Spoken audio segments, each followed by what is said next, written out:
Sa aking mga nakaraang talakayan ngayong linggo, nagbigay ako ng isang simpleng banal na kahulugan ng pagsisisi.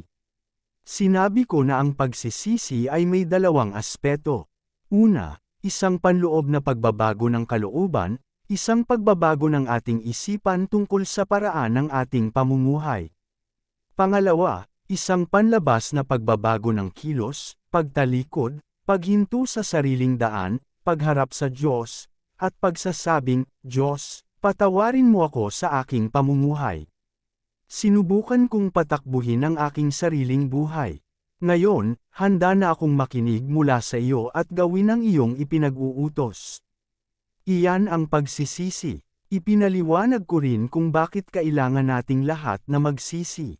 Ang dakilang pangunahing dahilan ay nakasaad sa isang talata sa Isayas Kabanata 53 talata 6, tayong lahat, tulad ng mga tupa, ay naligaw, bawat isa sa atin ay lumiko sa kanyang sariling daan, at inilagay ng Panginoon sa kanya, kay Jesus, ang kasamaan, o ang pagrebelde natin lahat. Kaya, iyon ang pangunahing problema ng sangkatauhan. Hindi dahil lahat tayo ay pumatay o nangalunya o nagnakaw, kundi may isang bagay na ginawa nating lahat. Lahat tayo ay lumiko sa ating sariling daan. At iyon ang kasamaan o pagrebelde. At dahil lahat tayo ay lumiko sa ating sariling daan, ang kahilingan ng Diyos ng pagsisisi mula sa sangkatauhan ay sa pangkalahatan. Kailangan nating lahat na magsisi. Ipinaliwanag ko rin kung paano dapat ipahayag ang pagsisisi sa ilang tiyak na kilos. Sa bagong tipan, ang pangunahing pagpapahayag ng tunay na pagsisisi ay ang pagbibinyag. Ngunit pagkatapos nito, may mga partikular na kilos na naangkop para sa iba't ibang uri ng tao. At sa 3 kabanata ng Lukas, makikita natin ang mga halimbawa ng 3 uri ng tao na lumapit kay Juan Bautista at nagsabi, "Kami ay nagsisi. Sabihin mo sa amin kung paano ito isasagawa sa aming buhay." Mayroon ang tao na may 2 ton-ika na kailangang ibigay ang 1 ton-ika sa taong walang ton-ika.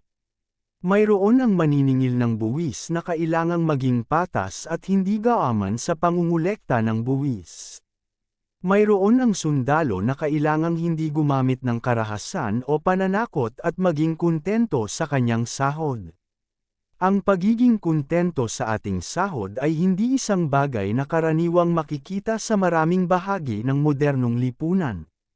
Hayaan ninyong ituro ko, may isang lugar sa ating mga sarili kung saan maaaring kailangan magsisi. At syempre, kung titingnan natin, makikita natin na maraming uri ng tao, kahit sa mga simbahan na nangangailangan ng ilang partikular na kilos ng pagsisisi. Halimbawa, mayroong tsismoso sa simbahan na nagdadala ng mga kwento at nagpapalason sa mismong kapaligiran. Ang pagsisisi ng taong iyon ay hindi epektibo hanggang sa tigilan niya ang kanyang pagchichismis. O mayroong negosyante na nandaraya sa kanyang buwis sa kita. Maaaring siya ay isang mananampalataya, nagbibigay ng pera sa kawanggawa, at iba pa. Ngunit ang kanyang pagsisisi ay hindi epektibo hanggang ang kanyang mga deklarasyon ng buwis ay maging tapat. O sa ngayon, makakakita tayo ng maraming tao na sa ilang paraan ay kasangkot sa pornografiya. Ang kanilang mga isipan ay nalalason ng maruruming libro at larawan. At gayunpaman, sa maraming paraan ay may panlabas na anyo ng pagiging kagalang-galang. Para sa ganitong uri ng tao, ang pagsisisi ay nangangailangan ng ganap na pagkasira ng lahat ng uri ng pornograpikong material. Sa susunod na dumaan ka sa isang lugar kung saan makikita ang material na iyon, iiwasan mo ang iyong mga mata, titingin sa ibang direksyon, at lalampasan. Kung wala iyon, walang uri ng relihiyosong pagsasanay ang magkakaroon ng tunay na halaga sa iyo. Kailangan mong magsisi.